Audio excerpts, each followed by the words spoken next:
Next, we are going to discuss the reactions of phenols.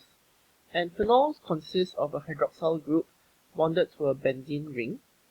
So the reactions of phenols can be divided into reactions at the hydroxyl group, which are redox and acid-base reactions, as well as electrophilic substitutions, which happen at the benzene ring. So first, we talk about redox and acid-base reactions. So both alcohols and phenols contain the OH group, and they are able to react with sodium in a redox reaction to liberate hydrogen gas and form either the alkoxide or the phenoxide ion. But if you want to form a phenoxide ion, instead of reacting the phenol with sodium, you can also choose to react phenol with sodium hydroxide, because phenols are acidic enough that they can neutralize sodium hydroxide to also form the phenoxide ion. But phenols are not strong enough acids that they can react with sodium carbonate. Next, we are going to talk a bit about the differences in reaction between alcohols and phenols.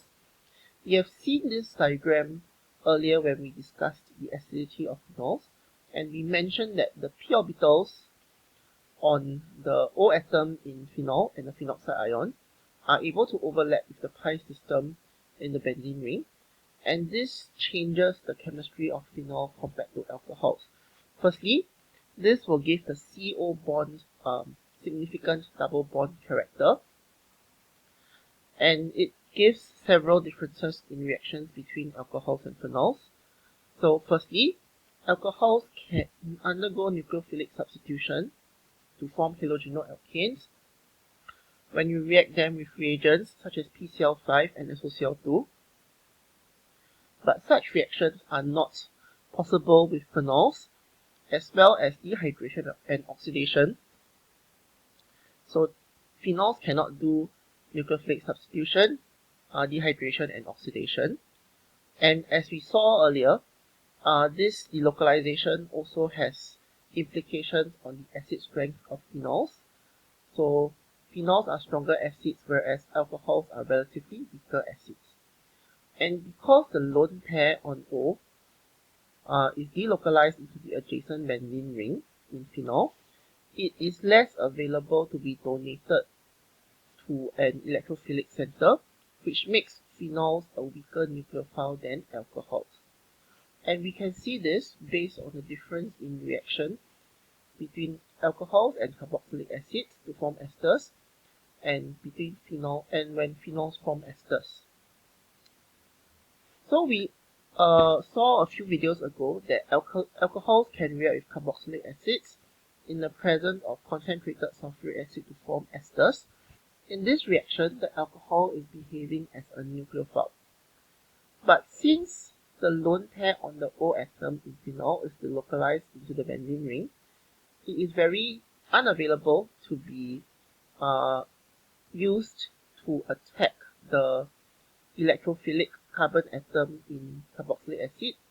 So phenol cannot react with carboxylic acids to form esters even if you heat it with concentrated sulfuric acid. So if you want to form esters involving phenol, such as phenyl ethanoate here, the first way is that you must use acyl chloride directly, and it is able to react with phenol to form the ester because the acyl chloride is more reactive than the carboxylic acid. Secondly, you can react the phenol with sodium hydroxide first to convert the phenol into a phenoxide ion. It deprotonates the phenol into a phenoxide ion, and by virtue of the negative charge on phenoxide ion, it is a much better nucleophile than phenol. And then you react the phenoxide ion with ethanol chloride, and this reaction would go better than if you just react the phenol with ethanol chloride directly.